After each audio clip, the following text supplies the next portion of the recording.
Hi, my name is Lakeisha Moore, and today I will be reviewing with you Erickson's theory of psychosocial development. The objectives for this lesson are that you will be able to explain Erickson's theory of psychosocial development and apply its use to the classroom setting. Let's begin. Erik Erikson is a German-born American psychoanalyst, best known for his work in ego psychology and the psychosocial theory that I'm presenting to you today. He believed that the external factors could influence the development of a person's personality.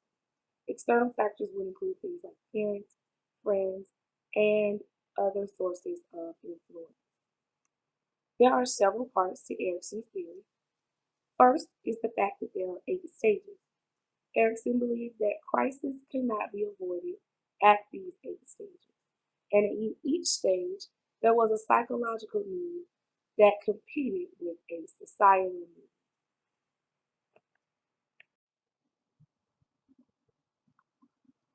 When these two needs competed or combined, there were two possibilities. You could pass that stage or you could fail that stage. Passing would result in the growth and development of a healthy personality and the gaining of a moral or virtue. For example, in the stage trust versus mistrust, if you successfully completed that stage, then you would gain the virtue of hope. Failing, however, would result in a hindering to complete other stages, meaning that it would be much more difficult for you to complete these stages.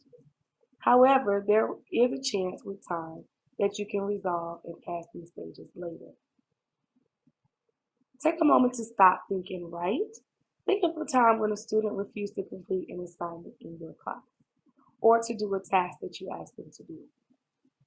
Do you think the conflict was really with you personally, or could it have been with the society or culture that you created inside your classroom?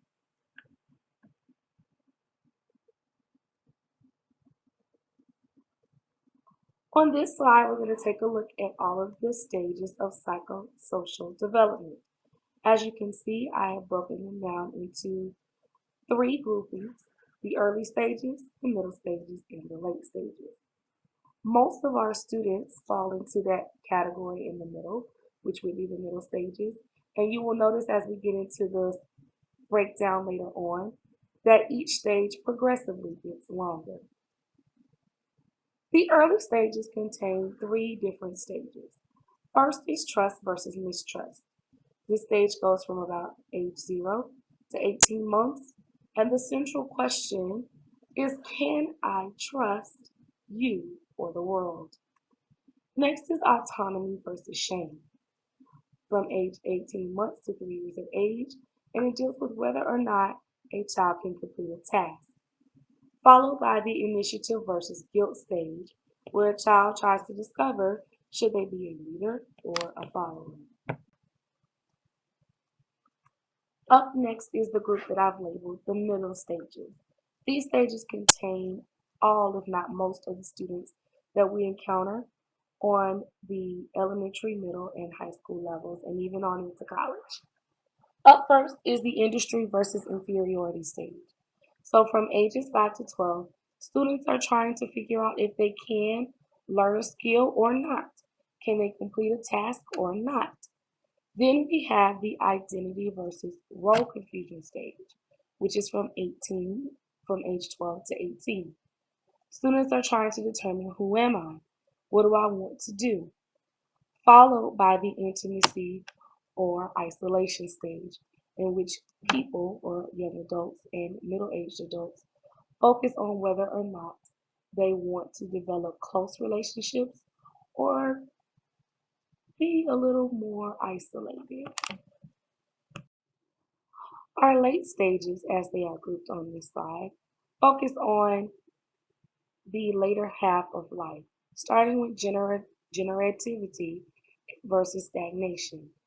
This particular phase is where people begin to focus on, can they and how have they impact the world. Integrity versus despair focuses on whether or not a person age 65 or up has completed and lived a successful life.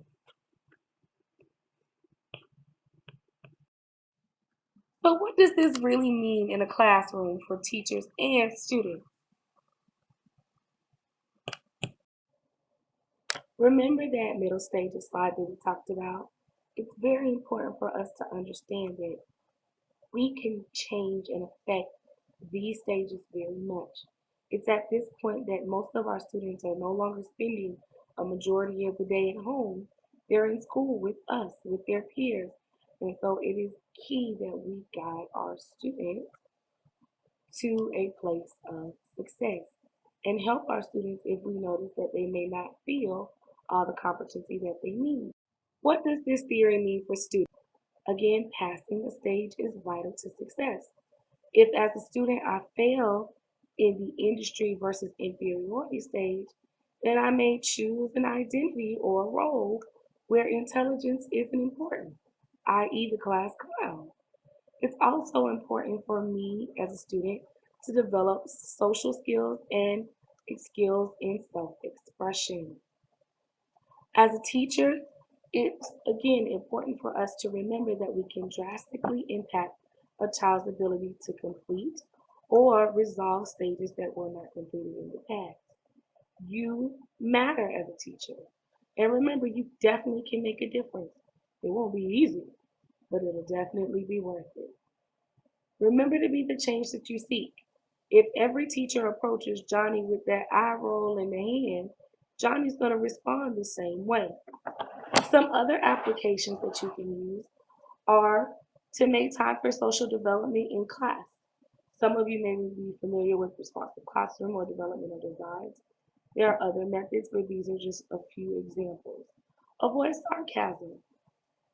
Make students feel like they are a vital part of the class and the society every day. Give your students a chance to resolve issues with you or another student peacefully. Other examples are listed below. Again, in this lesson, you have learned about Erikson's theory of psychosocial development and how to apply it in the classroom setting. Take a moment to review the reflection below and write.